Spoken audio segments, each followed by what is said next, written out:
രാജ്യസഭാ സമ്മേളനം നടന്നുകൊണ്ടിരിക്കുമ്പോഴാണ് അധ്യക്ഷനായ ഉപരാഷ്ട്രപതി ജഗ്ദീപ് ധൻഖർ രാജിവെക്കുന്നത്. അധ്യക്ഷൻ രാജിവെച്ചു എന്നുള്ളത് കൊണ്ട് പാർലമെന്റിന്റെ ഉപരിസഭയായ രാജ്യസഭ നടത്താതിരിക്കാൻ കഴിയില്ല. അധ്യക്ഷന്റെ സീറ്റിൽ രാജ്യസഭയ്ക്ക് പുതിയ അധ്യക്ഷനെ കണ്ട് അതാരാണെന്നുള്ളൊരു സംശയം എല്ലാവരും ഉന്നയിക്കുന്നുണ്ട്. കാരണം ഇത്രയും വലിയ കോളിളക്കം സൃഷ്ടിച്ച ഒരു രാജി നടന്നപ്പോൾ പുതിയ ഉപരാഷ്ട്രപതി എത്തിയോ എന്നറിയാൻ എല്ലാവർക്കും താല്പര്യം കാണും. അത് സ്വാഭാവികം. രാഷ്ട്രപതി ജഗ്ദീപ് ധൻഖർ രാജിവെച്ചതോടെ പുതിയ രാഷ്ട്രപതിയെ 60 ദിവസത്തിനകം ആണ് കണ്ടെത്തേണ്ടത്. അനുച്ഛേദം 67A പ്രകാരമാണ് രാജിവെച്ചതെന്നും ഉപരാഷ്ട്രപതി രാജിവെച്ച് 60 ദിവസത്തിനുള്ളിൽ പുതിയ ഉപരാഷ്ട്രപതിയെ നിയമിക്കണം എന്നുമാണ് ചട്ടം. ഇതിനുവേണ്ടി തെരഞ്ഞെടുപ്പ് നടത്തണം. അതിനായി വലിയ മുന്നൊരുക്കങ്ങൾ വേണം. പാർലമെന്റിന്റെ ഇരുസഭകളിലെയും എല്ലാ MP-മാരെയും ഉൾക്കൊള്ളുന്നതാണ് ആ വോട്ടർമാർ എന്നുള്ളതും അതുകൊണ്ട് ആ വോട്ടർമാരുടെ തെരഞ്ഞെടുപ്പിന് വലിയ മുന്നൊരുക്കം നടത്തണം എന്നുള്ളതും അറിയാവുന്നതാണ്.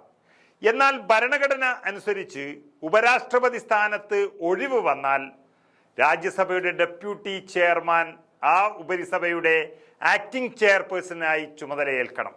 അതായത് ചെയർമാൻ കസേരയിൽ അല്ലെങ്കിൽ അധ്യക്ഷന്റെ കസേരയിൽ ഒഴിഞ്ഞു ഇരിക്കാൻ പാടില്ല.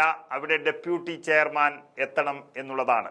അതാണ് ഡെപ്യൂട്ടി ചെയർമാൻ ഹരിവംശ് ആ കസേരയിൽ ഇരുന്നത്. ഉപരാഷ്ട്രപതി രാജിവെച്ച് ഒരു ദിവസത്തിനുള്ളിൽ തന്നെ ഡെപ്യൂട്ടി ചെയർമാൻ രാഷ്ട്രപതി ദ്രൗപദി മുർമുവിനെ കണ്ടു. രാജ്യസഭയുടെ എക്സ് ഒഫീഷ്യോ ചെയർപേഴ്സൺ കൂടിയായ ഉപരാഷ്ട്രപതി ജഗ്ദീപ് ധൻഖർ രാഷ്ട്രപതിക്ക് രാജി സമർപ്പിച്ചതിന് ഒരു ദിവസത്തിന് ശേഷമാണ് ഹരിവംശിന്റെ സന്ദർശനം എന്നത് വളരെ ശ്രദ്ധേയമാണ്.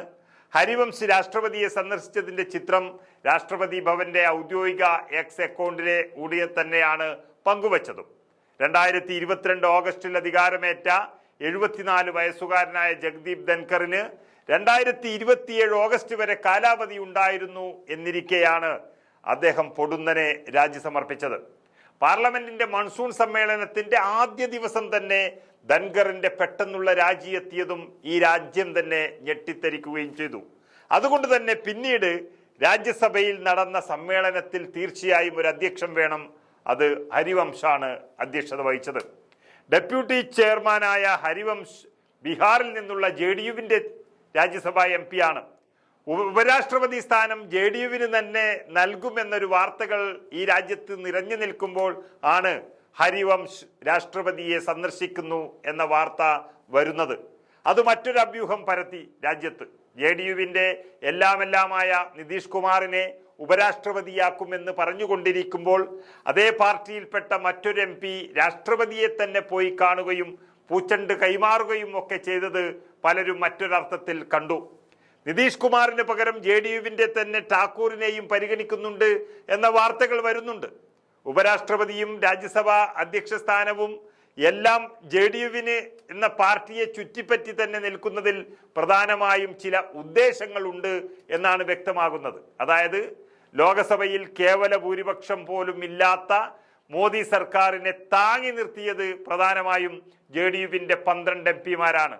അതുകൊണ്ട് ആ JDUവിനെ സ്നേഹിച്ച് ഇല്ലാതാക്കാനും ആ MP-മാരെ ഇങ്ങനെ ഒപ്പം കൂട്ടാനുമുള്ള BJPയുടെ ഒരു സൂത്രമെന്നാണ് രാഷ്ട്രീയ നിരീക്ഷകന്മാർ തന്നെ പറയുന്നത്. ഏതായാലും ഇനി തെരഞ്ഞെടുപ്പിലൂടെ ഉപരാഷ്ട്രപതിയായി രാജ്യസഭ അധ്യക്ഷ കസേരയിൽ എത്തുന്നത് JDU നേതാവായിരിക്കുമെന്ന് പറയുന്നുണ്ടെങ്കിലും അതിന് തെരഞ്ഞെടുപ്പെല്ലാം കഴിയേണ്ടി വരും. പക്ഷെ ഇപ്പോൾ രാജ്യസഭ അധ്യക്ഷനായി ഇരിക്കുന്നതും JDU MP തന്നെയാണ് ഹരിവംശ്. പക്ഷെ അത് ഡെപ്യൂട്ടി ചെയർമാൻ ആയിരുന്നു എന്നുള്ളതിൻ്റെ പേരിലാണ് എന്ന് മാത്രം.